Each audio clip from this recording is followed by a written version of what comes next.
¿Y de dónde sale eso? Pues de las mujeres hebreas. Es la tradición. Y ahí está en todos los diccionarios mitológicos y de costumbres. Lo que no está es en la versión escrita oficial de la Biblia. Pues ¿cómo iba a estar? Pues claro que no iba a estar. Que es demasiado fantástico el relato, y a poco el otro no es demasiado simple, como que le falta algo. Véanlo a la italiana, a la mexicana o a la francesa y dirán, aquí nos han escamoteado un personaje, aquí falta alguien, aquí no está explicado todo. Ese problema no es un problema teológico, hay algo más humano ahí que no se nos dice. Se entregó al ángel Samael, Lilith, y fue madre de gigantes y de ángeles. Pues créanlo o no, pero si el niño recién nacido sonríe, y si sonríe en sábado o en plenilunio, es que Lilith está jugando con él. Despiértenlo, o rócenle la naricita y digan, madre Eva, madre tierra, madre vida, no lo abandones. Las mujeres hebreas son muy sabias, porque han recibido una gran riqueza, aunque no entiendan muchas veces cuál sea su profundidad, y siguen apegadas a esas tradiciones. Y decimos, Lilith, ¿en dónde está? Pues en cada madre hebrea que la rechaza. En sumerio, Lila significaba ya viento que arrebata las vidas tiernas, las vidas de los infantes.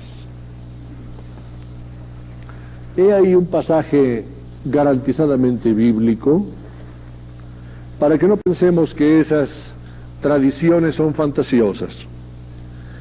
Libro del Génesis, capítulo 6, versículo 2, puede leerse en cualquier iglesia cristiana.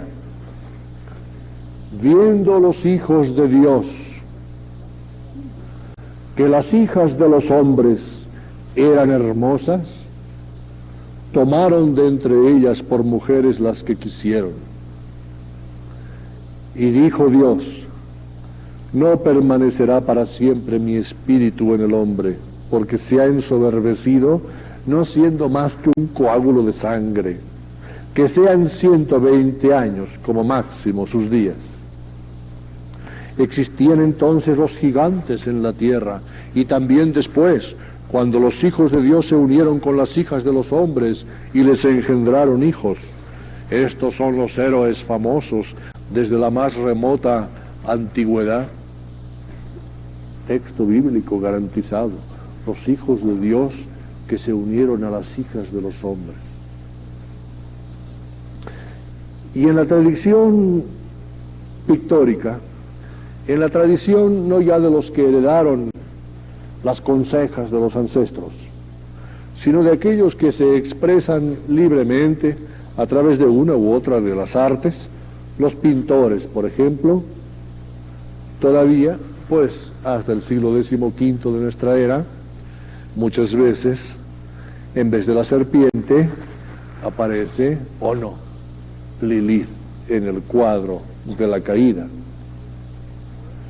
Es una mujer mucho más sugerente que la insulsa Eva, ofreciendo la manzana, comiéndola, ya desde luego con las extremidades inferiores como patas y cola de iguana, pero se ve todavía una morfología femenina, una inercia de la tradición hebrea tan vigente en Europa, pues los cuadros de Lucas Cranach, por ejemplo, del Museo de Viena.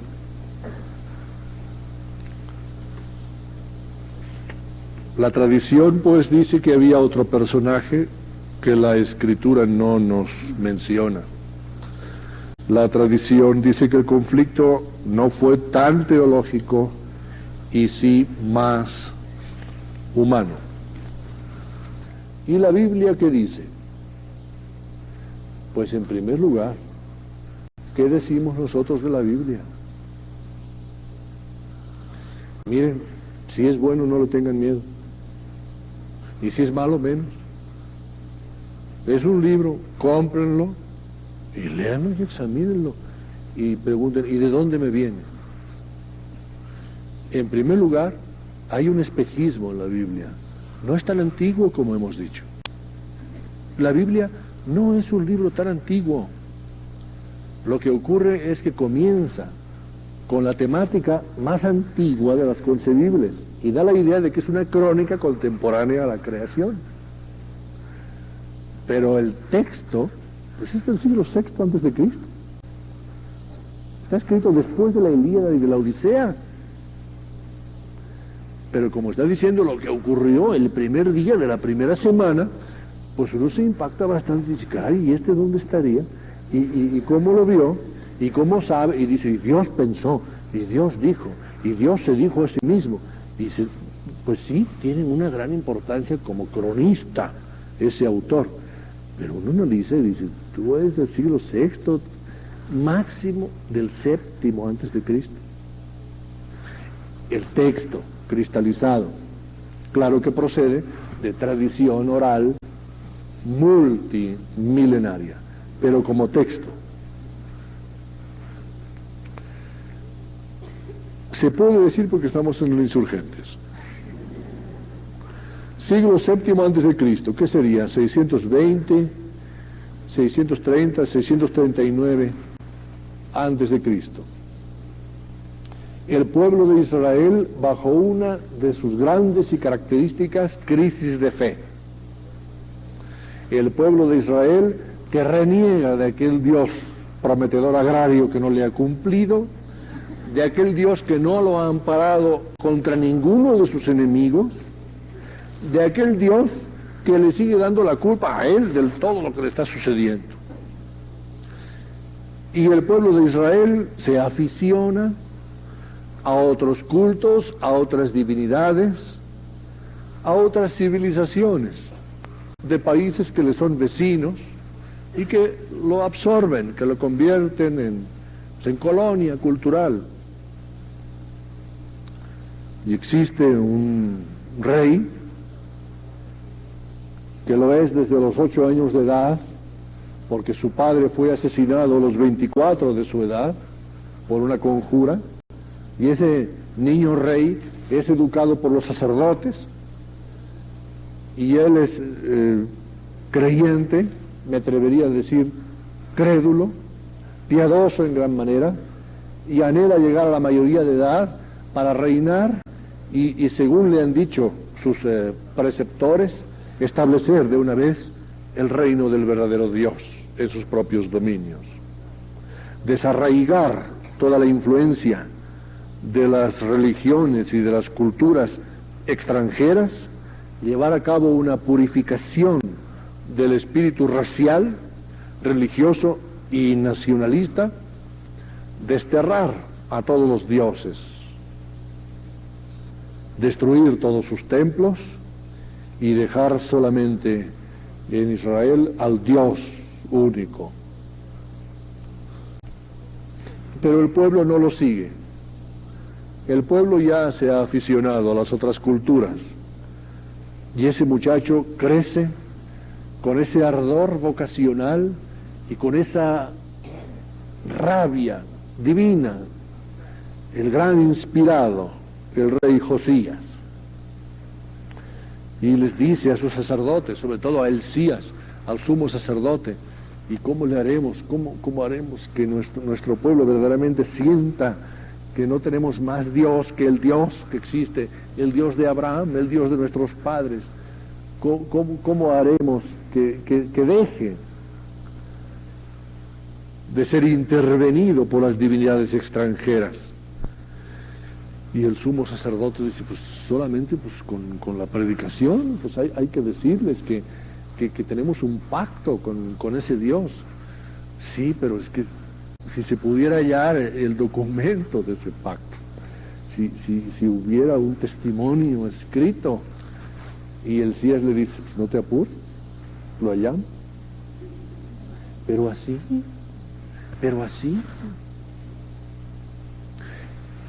Y el muchacho, pues, llega a mayoría de edad, desde luego, pues cuida de la restauración del templo.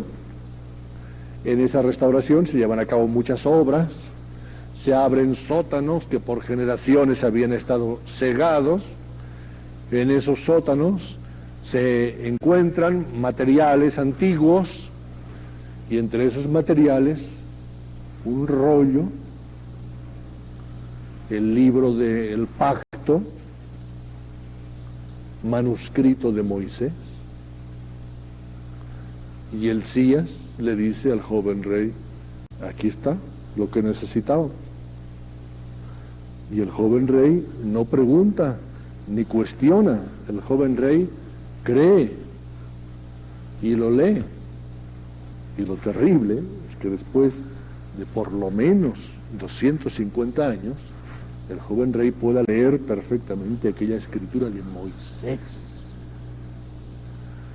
Y dice, pues ese es el pacto que yo buscaba. Pues sí, ahí está. Pues que lo sepa todo el mundo. Bueno, pues eso ya es cosa tuya, yo ya hice lo mío, le dice el sumo sacerdote. Ahora tú haz lo tuyo. Y convoca a todas las autoridades y a todo el pueblo y les lee públicamente el libro de la ley y les dice, yo admito ese pacto con el Dios de mis ancestros. ¿Y ustedes qué dicen? Pues los presidentes municipales dijeron, pues yo también. Todos aceptaron el pacto con Dios y el pueblo dijo, nosotros también, todos. Algunos no pudieron decirlo, extranjeros y fieles de otras religiones, sacerdotes de otros cultos, fueron masacrados en pocos días. Se acabó todo pensamiento que no fuera el teocrático de Israel. Queramos o no, eso es la Biblia. Pero así, de terrible, eso es la Biblia. No, pero que ese libro, pues ¿cuál libro sería? Es que no hay otro. No hay otro. Es que sería el Deuteronomio. Bueno, ¿y qué? Y los que están antes del Deuteronomio, ¿de dónde salieron? Y los que están después, pues lo que se escribió después, se fue añadiendo. Bueno, pero es que seguramente el sumo sacerdote Elías sí encontró el rollo del libro. Si no decimos que no lo encontró, decimos que fue muy oportuno, que qué bueno, es todo lo que decimos. Es todo lo que decimos, que qué bueno que lo encontró, que así pasan las cosas providenciales, que qué bueno que le respondió su Dios en esa ocasión y que por fin pues ya hay un rollo que hoy día nadie se atrevería ya a seguir atribuyendo a Moisés personalmente. Escrito de mano de Moisés, no, porque no habría desaparecido en primer lugar, o habrían existido copias. Pues eso, bien vestido ese tema, pues sí es muy impactante. La Biblia, pues de ahí sale ese librito. Importancia máxima, pues es todo lo que sabemos de ese pueblo. Y quienes escribieron o reescribieron o adaptaron o readaptaron esas páginas, pues sí eran los que más sabían de la historia de su pueblo. Y es realmente el sacro archivo del pueblo de Israel. Desde entonces, Israel es verdaderamente, pues, el pueblo de un solo Dios. Jesús de Nazaret nunca puso en duda ese planteamiento. Jesús de Nazaret, cuando se refiere a ese libro, siempre dice Moisés y los profetas. Se acabó. Él no es un crítico, él lo ve desde el punto de vista moral. Le está diciendo la verdad, es la voz de su Dios. Punto. ¿Para qué meterse en lío?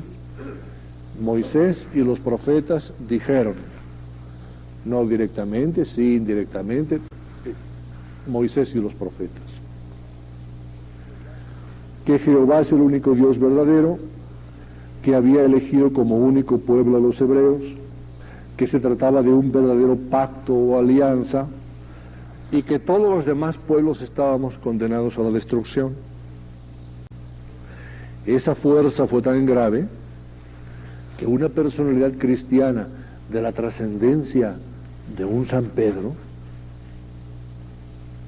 sobre el que la iglesia está fundamentada, tenía la idea de que para ser cristiano primero hay que ser judío,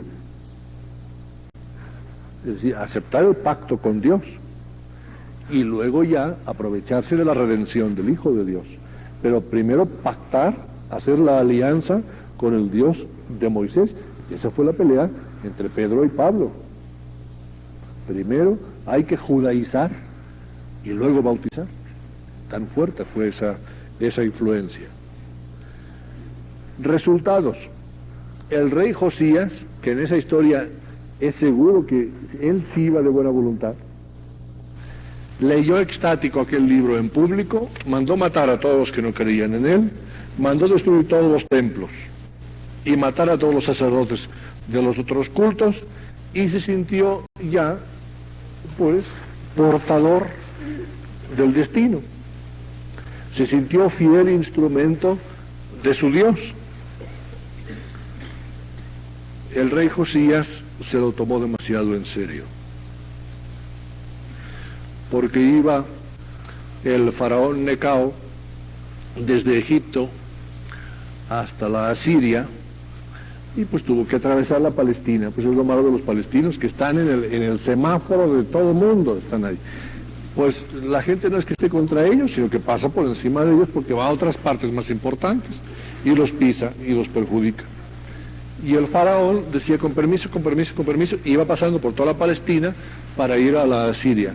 Y el rey Josías, con su libro y su pacto y su Dios, pues se creyó prepotente. Dijo, no, pues ¿qué se ha creído este bárbaro africano? Cállese, le dijeron los sacerdotes. No, pues que tenemos el libro. Cállese, ahora no diga nada del libro, usted cállese, deje pasar al faraón egipcio, esa es otra historia. No, pues yo creo en mi Dios, y ha dicho que es el único Dios, y que nosotros seremos vencedores siempre.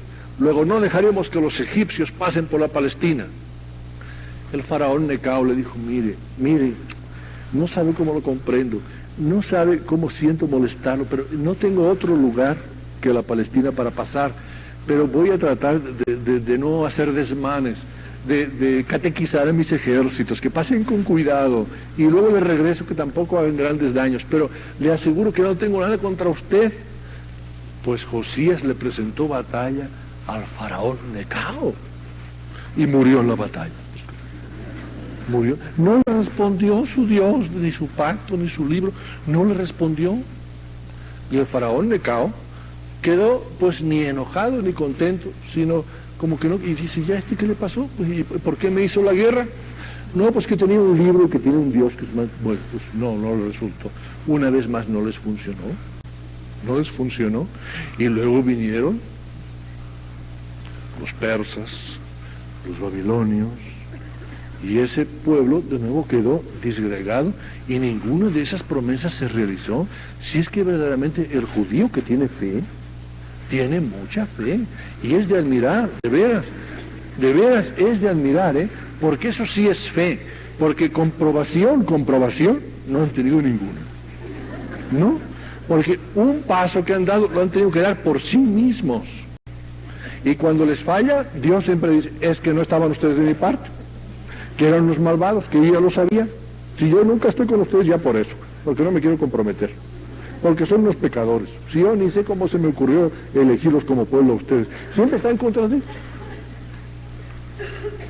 Y en la cautividad de Babilonia, otra vez se congregaron por sí mismos Y fue a través de Esdras que se solidificó definitivamente el texto bíblico. Qué lástima que tengamos que decir esas cosas, pero qué bueno que se digan, ¿verdad? Pues al fin y al cabo, también hay que decir esas cosas, también hay que decirlas. Y todos los dioses saben con qué cariño las decimos, ¿verdad? Realmente. Pero nos duele también que se haya exagerado tanto. Nos duele que existan congregaciones espiritualistas de gente de tan buena voluntad, ¿verdad? Que digan, no, pues nosotros solamente lo que dice el libro.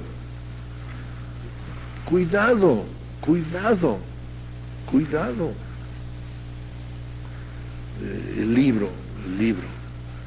De una traducción a otra ya te cambia el sentido. Con la mejor voluntad ya te cambia el sentido. Del inglés al francés ya te cambia el sentido de una frase. El libro, sí, los reunió, pero sobre eso hicimos edificamos quizá sobre eso demasiadas cosas. Y ese Dios luego se puso de parte de los enemigos. Porque además es así también. Luego se puso de parte de los babilonios.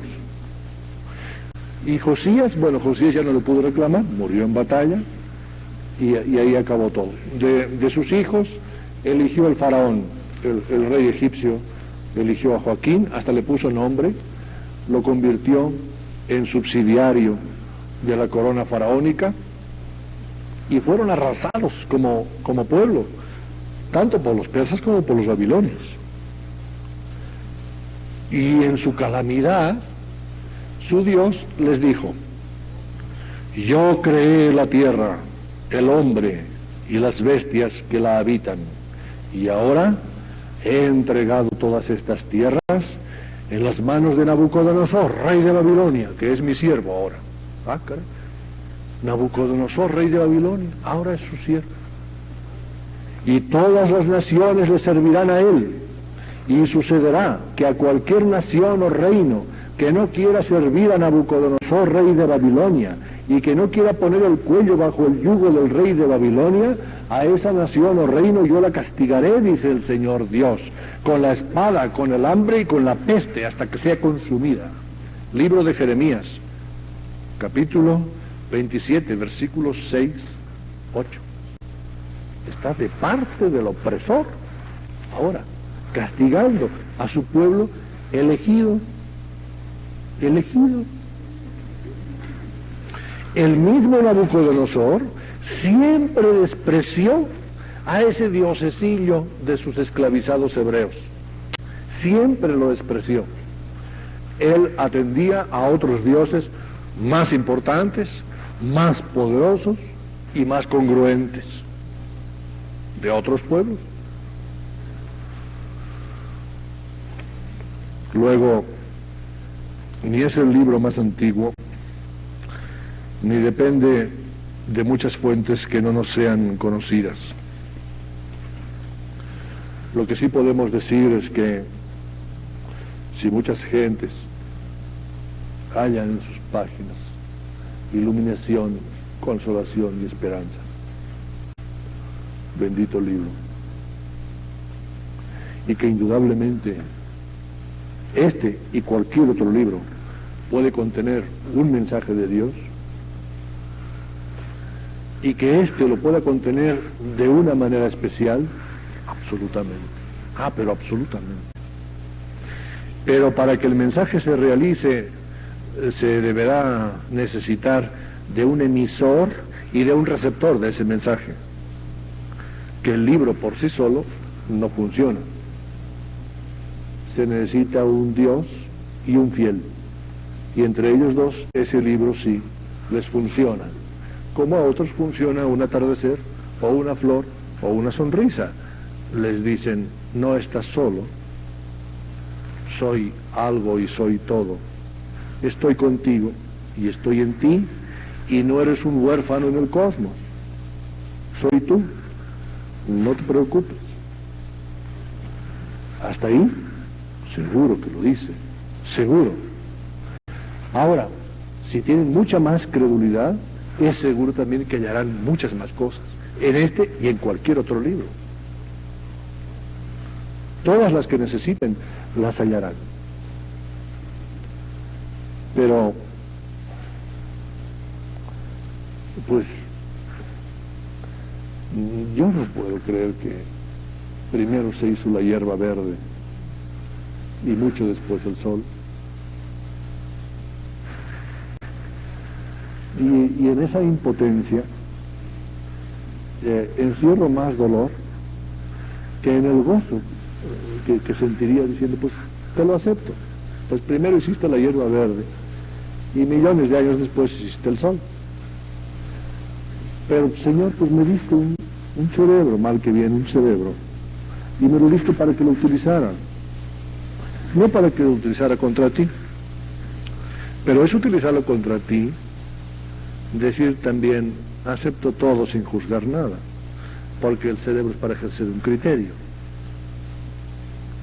No es un cerebro estomacal que simplemente recibe, papa y digiere.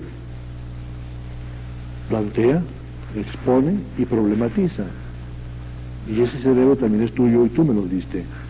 Y me lo diste en la parte más alta de mi ser, como diciendo que debía presidir y coronar todo lo demás, todas mis demás funciones. Me lo pusiste incluso por encima del corazón. Y ese cerebro me dice que no puede haber existido clorofila antes de que hubiera luz solar.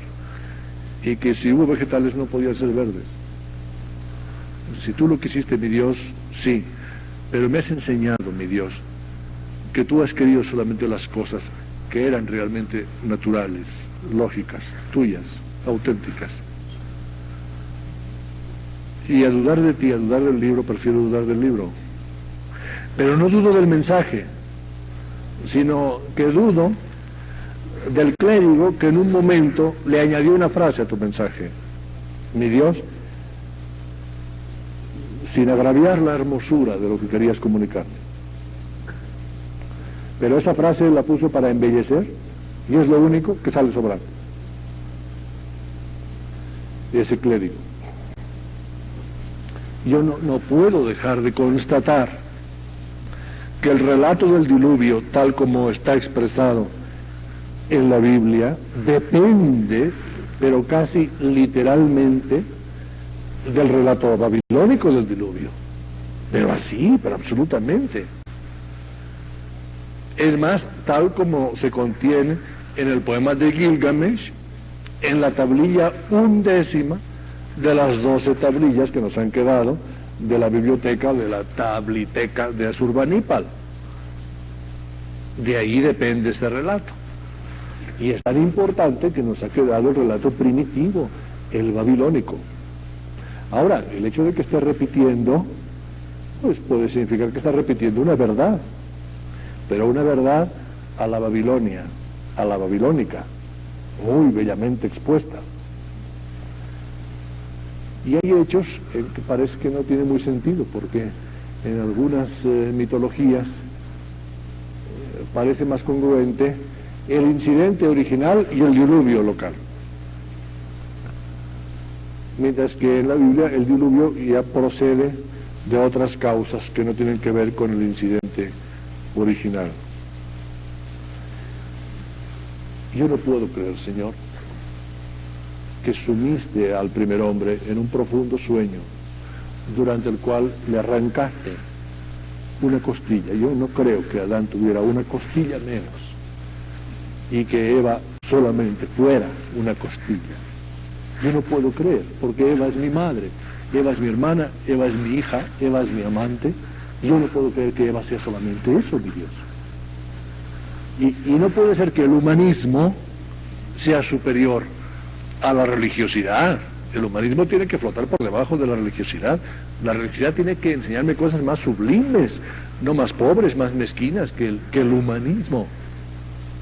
Tú tienes, mi Dios, seguramente un concepto de la mujer superior al que yo tengo. Costilla de Adán, pero así. Una vez hice de Dios. Era una película de Miguel Zacarías, un señor que hacía unos churros enormes. Y Dios tenía que gritar. Y Miguel Zacarías dijo: usted, señor obispo, usted grita a la manera de Dios. Yo no sé qué experiencia tendría el señor Zacarías de los divinos gritos. Pero dijo: es que usted tiene una autoridad moral en su voz nasal. Pues es evidente porque tengo la voz nasal, ¿verdad? Y grité. Y yo me lo creí. En aquella película yo estaba muy creído y realmente los maldije a Jorge Rivero y a Eva, no sé quién era. Los había hecho en la arena, en la playa de Acapulco. Los configuré.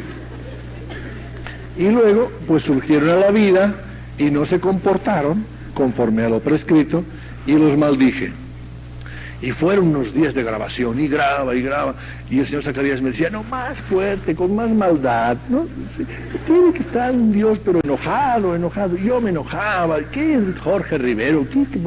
La señora Berta Lepe, no sé, Eva, también. Muy enojado estaba yo con los dos, y no me lo creía. Decía yo: no es posible. Es decir, si se me han portado mal, pues qué lindos, ¿verdad? Qué monos, qué pobrecitos, si se han portado mal, me dan ganas de bajar a decirles: mire, vamos a sentarnos los tres y vamos a decir cómo tiene que ser eso. Eso se hace en la película. ¿Por qué no se hizo en la Mesopotamia? Es tan fácil, ¿verdad? Es decir, vamos a sentarnos. Mire, este está el libreto, está así. Usted tiene este carácter, usted tiene ese carácter. Yo soy Dios, más les vale seguir lo que yo les digo. Y hará todo bien. ¿No? ¿Por qué no se hizo en la Mesopotamia? Aquí no hay un delito, lo que hay es una falta tremenda de comunicación. Una tremenda falta de comunicación, como en todo conflicto.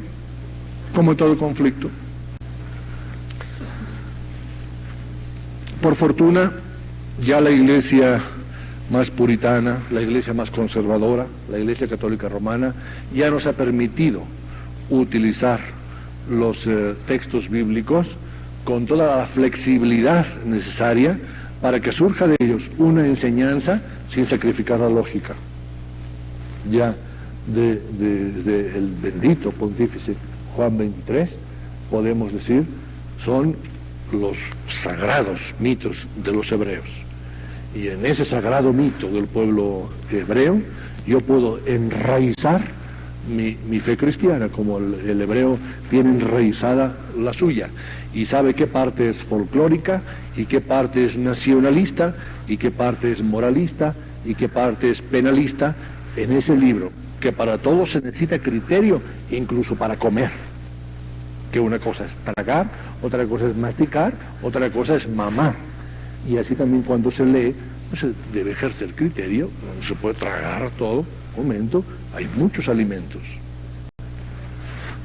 Está claro tanto en el texto bíblico como en la tradición que existe un hombre y una mujer, pero no está claro lo del árbol. Fíjense que de repente es un árbol de la ciencia del bien y del mal. Pero hay también otro árbol, algunos dicen que es una imagen sobrepuesta, hay otro árbol de la vida. No es el mismo, pero muchas veces se confunden en el mito.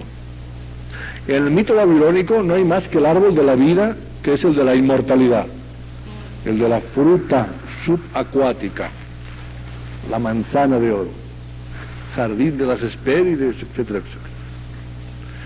En la Biblia están los dos, porque como es de lo último en ser escrito, recoge todo lo dicho.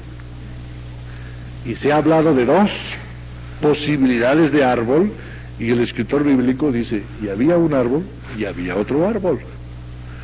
Es una sola escena, pero con las dos posibilidades de árbol, el del bien y el del mal, y el de la inmortalidad o de la vida.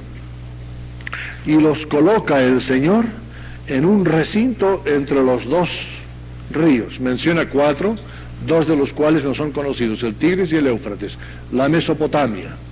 y después de horas paradisíacas les enfrenta el problema y les dice: solamente de este fruto no comeréis, del árbol de la ciencia del bien y del mal, de ese fruto no comeréis, y si coméis, moriréis. Bueno, pues ya se quedaron fijados en ese árbol, porque pues por más árboles que hubiera, ese era el más sugestivo. ¿Con quién se casan nuestros hijos?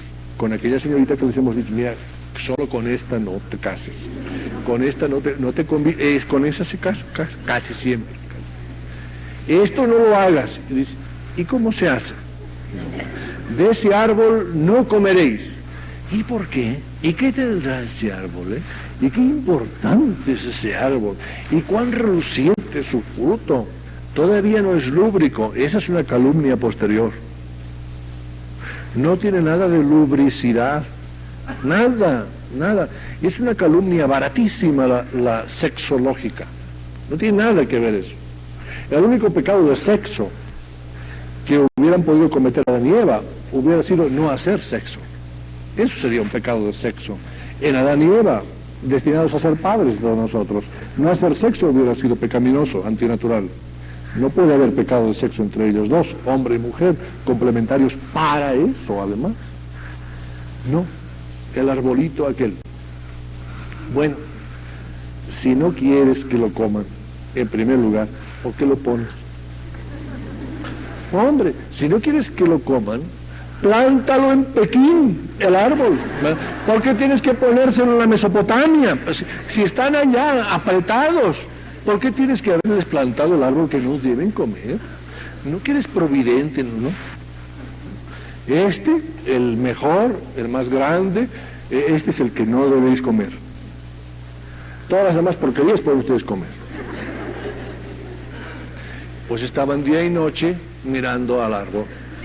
Que la fruta. Ahora, es el árbol de la ciencia, es decir, del conocimiento del bien y del mal.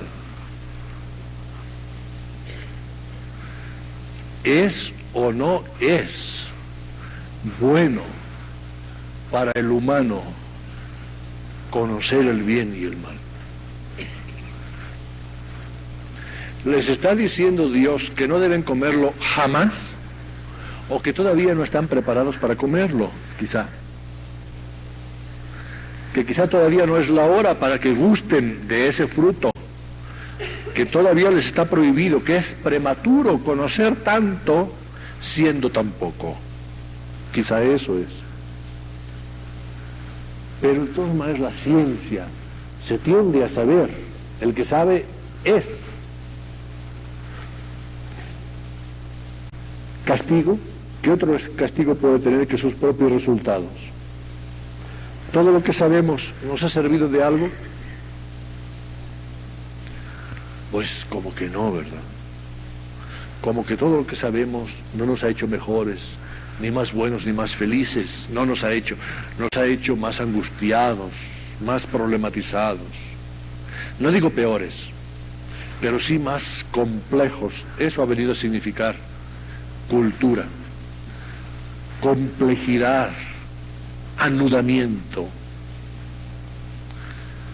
Sí, ese fruto no nos ha hecho bien, pero tendemos a él, y quizás siempre porque lo tomamos verde, verdes nosotros y verde el fruto. ¿Recuerdan esa impaciencia de Prometeo por darles a las gentes el fuego? Y esa providencia de Zeus diciendo: no es tiempo todavía de que lo utilicen, se van a quemar. Es bueno, pero no es la hora todavía. Y la serpiente se aparece, serpiente símbolo de sabiduría también, el círculo que no tiene fin ni principio, que expresa el infinito, que es la rueda que gira, que es el movimiento constante, que hasta fue encomiada por Jesús de Nazaret como figura de la prudencia, sed prudentes como las serpientes y cándidos como las palomas.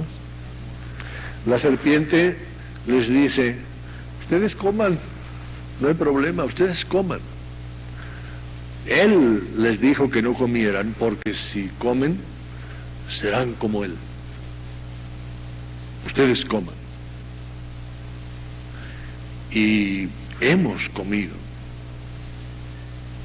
Y nos hemos sentido como él.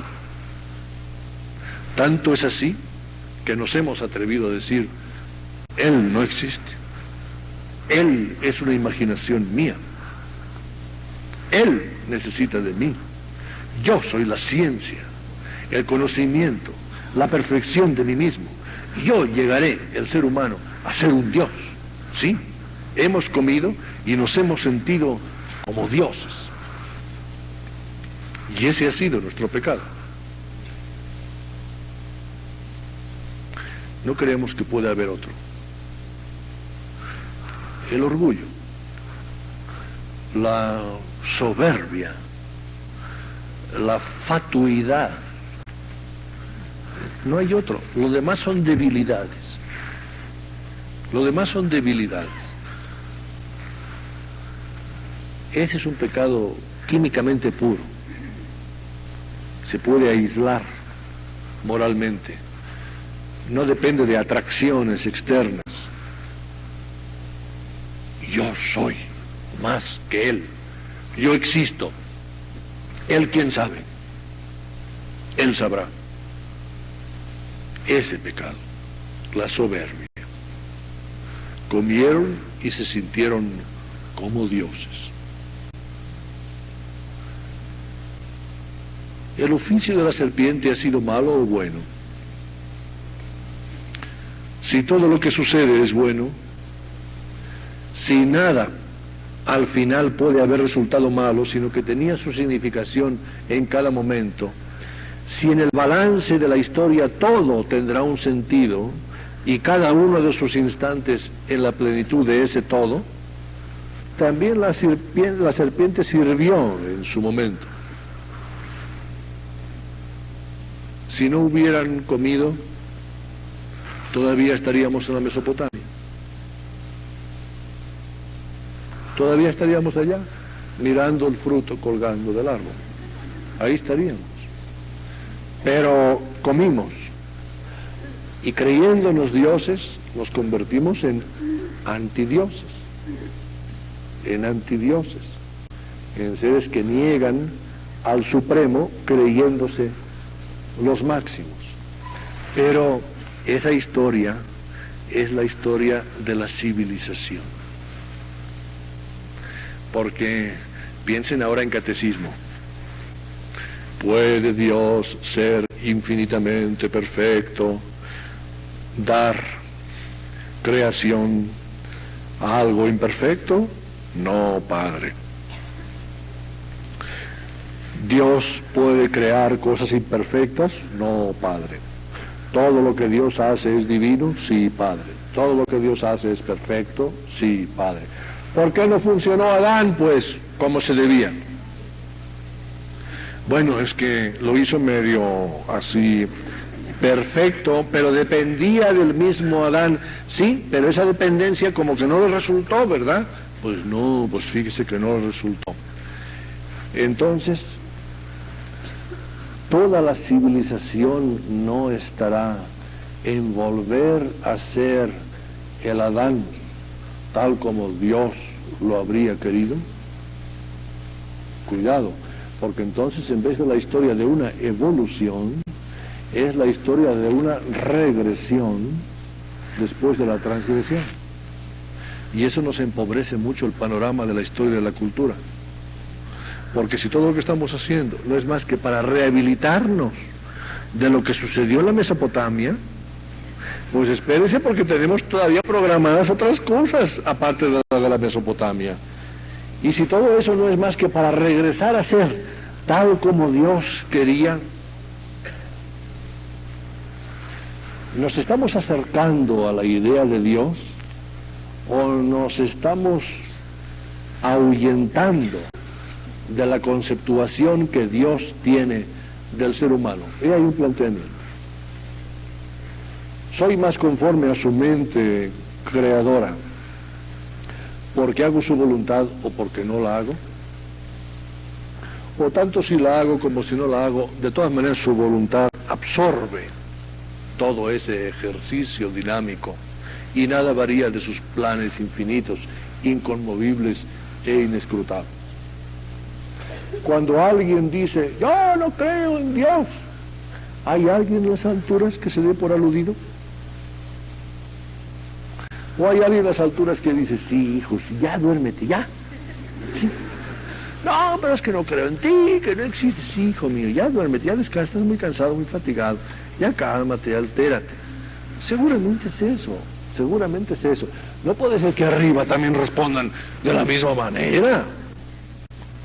Porque entonces desquiciarían los ejes de la máquina en la cual nos movemos y gobernamos. No pueden arriba estar tan alterados como aquí abajo. Entonces, no puede ese Dios estar por arriba tan colérico. Seguramente es la imagen de una bondad disimulada que dice, ¿ah? Y entonces nos callamos. Pero ese ¿ah? No fue de ira, ni fue de cólera. Fue casi una caricia. Fue casi una caricia. Para decir, ya esténse quietos. Para decir eso. Pero así encolerizarse, como que no le va, como que no. No es propio de aquella divinidad, porque Dios maldijo a la mujer, al hombre y a la serpiente, por poco maldice a los dos árboles y acaba con la escena completa de la Babilonia.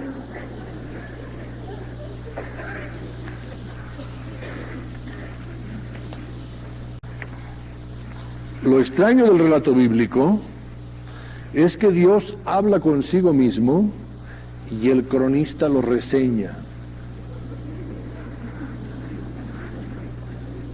Muy significativo. Desconfíen ustedes siempre de quien les dice que dice Dios que ya ustedes ya por ahí ya saben de dónde les viene. Dice el relato bíblico, dijo Dios para consigo mismo. Ahí está Sabludowski con el... Este hombre y esta mujer ahora ya son como uno de nosotros, pues conocen el bien y el mal porque han comido el fruto. No vayan a comer también del fruto del árbol de la vida y se hagan inmortales. Y por eso los corre del paraíso. Por eso los corre del paraíso. No para castigarlos, sino para que no vayan y coman también del otro y se hagan inmortales, y entonces ya de plano son como él. Y entonces la serpiente tenía razón. La serpiente tenía razón. Ustedes si hacen esto y esto y esto, acabarán como dioses. Y tiene razón. La serpiente siempre nos lo ha dicho, y siempre que lo hemos hecho, hemos acabado como dioses. Ella siempre es congruente. El Dios a veces falla. La serpiente no falla nunca, porque promete cosas que sí están por ahí. Promete cosas que sí están por ahí. O son comestibles, o son correteables, o son sensibles, están ahí esas cosas, y dice, yo te lo prometo, tú haces esto, lo tienes, lo haces, lo tengo. Pero el Dios no, siempre es esquivo, dice, no me comprendiste demasiado, no eras mío, por eso no te respondí, no estábamos en la misma sintonía. Qué inteligente eso de parte de Dios, qué inteligente de parte de Dios. ¿Qué crees que yo te voy a responder siempre como tú pides? Yo no soy serpiente, yo soy Dios, y mis caminos son mis caminos, y mis pensamientos son mis pensamientos, y no tienen nada que ver con tus caminos ni con tus pensamientos, absolutamente. Tus caminos y tus pensamientos son como los de la serpiente, con ella te entiendes muy bien. Reptas y babeas, y haces como ella, muy bien. Pero tú no digas, es que yo soy amigo de Dios, porque no te voy a responder. Porque aquí no te valen las influencias. Yo soy yo, y tú no eres absolutamente nada. Si estás conmigo, eres todo en mí. Si no estás conmigo, no eres nada fuera de mí.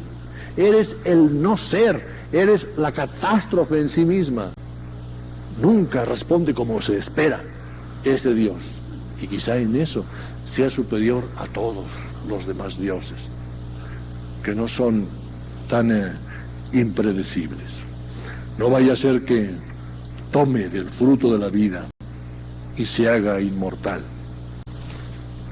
Tenemos otra fuente, y esa ya es la última, de conocimiento de lo que ocurrió con Adán y con Eva. Hemos hablado de las tradiciones mitológicas, muy especialmente de la hebrea. Hemos hablado del libro en el que parte de esas tradiciones se expresaron. En ese libro ya Abraham, por ejemplo, no aparece como polígamo, porque ese libro está escrito en una sociedad hebraica que ya es monógama. Entonces Abraham aparece como monógamo, y la segunda esposa ya es la criada, no es la segunda esposa. En ese libro, yo diría que la gran calumnia, puesto que no es un libro psicológico y la calumnia lo es el llamar Adán al hombre. De Adamash, que significa fango, tierra. Esa es una calumnia. Ese nombre que nos hemos puesto a nosotros mismos, culminando en nuestro complejo de inferioridad, que somos tierra. Adán, pues no, en el mismo sentido en que no es costilla la mujer, tampoco el hombre es tierra. La mujer es costilla porque es pleura, es lado, es apoyo, es compañera, es mitad, ¿cierto? En este sentido, sí, es una parte de, la mejor parte, una parte cercana al corazón, sí, pero no es solamente eso. Y el hombre es barro, sí, es barro, pero no es solamente eso. En primer lugar, es barro de la Mesopotamia. No es barro de cualquier parte. Es barro del lugar especialmente escogido para la mutación que lo hizo humano, si es que deviene de uno de los llamados animales superiores. Es barro mesopotámico, es barro elegido, como dicen los políticos, yo no sé por qué lo dicen, electo. ¿Qué es eso de electo? Es elegido, no es elegido, el pueblo elegido. Después de ser elegido, ya se queda electo, pero no se es electo. ¿Cómo que electo? Se es elegido, barro elegido. Y además de barro, ¿a poco no es aspiración? ¿A poco no es vocación? ¿A poco no es llamada? ¿A poco esos dioses de aquí, los indoamericanos, no lo llamaron así? Coatl, sí, pero Quetzal también, sí, es serpiente, es barro, está pegado abajo, pero de repente tiene una nostalgia de infinito que lo hace muy cercano a Dios. De repente se inflama y siente a la divinidad como esencia de la cual procede y a la cual se dirige. Y dice, yo soy esto a lo cual voy. Un ser humano, por más que humus signifique eso, tierra podrida, tierra mojada, un ser humano nunca puede ser calificado por lo que hace, sino por aquello a lo cual constantemente tiende. Ese es su retrato hablado. Aquello que constantemente está buscando ser, eso es, a pesar de lo que constantemente no está logrando, que es lo de menos, porque posiblemente no dependa de él. Pero si constantemente está pensando en las alturas, es un ser altísimo. Ahí está su nostalgia, esa es su llamada, esa es su morada, esa es su patria. ¿Qué importa que sus patas sean de carne, que sus pezuñas sean todavía de barro mesopotámico? Si su mente ya está buscando por la filosofía los primeros caminos de la teología para llegar a la mística y abrazarse con su divino creador, por eso debe ser juzgado.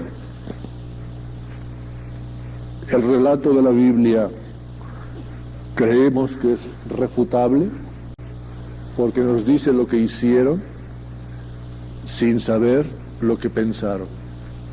Ese relator bíblico, ese señor que estuvo escribiendo en las oscuridades del templo de Salomón, en el momento más oportuno para la historia de su nación. Ese señor que sabía lo que Dios decía cuando hablaba consigo mismo. No se le pudo ocurrir a ese señor lo que pensó Adán, lo que pensó Eva mientras masticaba la serpiente. No se le pudo ocurrir que mientras la masticaban ya estaban experimentando que era amargo el sabor, que no era aquello lo que buscaban. ¿Acaso no lo hemos sentido siempre? Mientras ha estado expuesto a nuestra codicia, ese fruto, a nuestra sensualidad, ha sido apetecible. Desde el primer mordisco ha sido ya venenoso. Cada vez, siempre lo ha sido. Y hemos dicho, no era eso. No lo era, claro que no lo era. Así aparecía, pero no lo era. Esa ciencia ha sido amarga. Eso no lo dijo ese relator, que tanto sabía de las intimidades divinas, pero que no quiso pensar en las reacciones humanas. No pensó ese relator que un Dios al que le fallaban sus primeros súbditos podía sentirse alterado, pero cómo se sintieron aquellas dos criaturas amedrentadas cuando les falló su Dios. En vez de aterrizar ese Dios de las cumbres borrascosas y decir, miren, esto se hace así, como hizo el dulce Jesús de Nazaret. Aterrizar y decir, ya vengo con ustedes, miren, así es como se hace. Ellos también se sintieron infinitamente desolados. Su desgracia fue sin comparación mayor a la desilusión divina. Y esa desgracia no queda narrada en el texto bíblico. Y además se da mucha importancia a lo que no puede haber sido un pecado. Miren, una transgresión es realmente un pecado. Si desobedecen ustedes el color de un semáforo, es una transgresión, no es un pecado. Si desobedecen ustedes la señal divina, en primer lugar es una autoagresión, pero pecado. ¿Hay alguien que realmente haya querido ofender a Dios? Si nuestro problema está precisamente en que Dios se da por ofendido por cualquier cosa que le guste a uno, ya está ofendido el de arriba. Ese es el problema, se da por ofendido precisamente con las cosas que a uno más le interesan. Está ya todo prohibidísimo, ya hasta el comer, ya ni se puede. El otro día había dos que estaban comiendo y pasaba un mendigo. Y la señora, sentada en el restaurante, le dijo a su esposo, pon cara de asco porque pasa un pobre. Así, para que no se sienta tan como que es tan vergonzoso comer mientras otro no puede comer. Por lo menos poner cara así de asco. Qué mal cocinado está. Bueno, pues en mis tiempos eso era también pecado, la gula, fíjese. Era también pecado. Ese es el problema, pero ofender a Dios, yo creo que nadie lo ha querido. A no ser algunos místicos que dicen, mañana voy y lo ofendo, a ver qué dice. Ya, pero eso ya es amor, eso ya es pasión, eso ya es coqueteo, Pero así por ganas de perjudicar, no hay quien lo haga. 53, pues ya son más de 27 años de confesor que llevo. 27 años de confesor. Nunca he encontrado a un pecador. Nunca he encontrado a un pecador. 27 años de confesor llevo.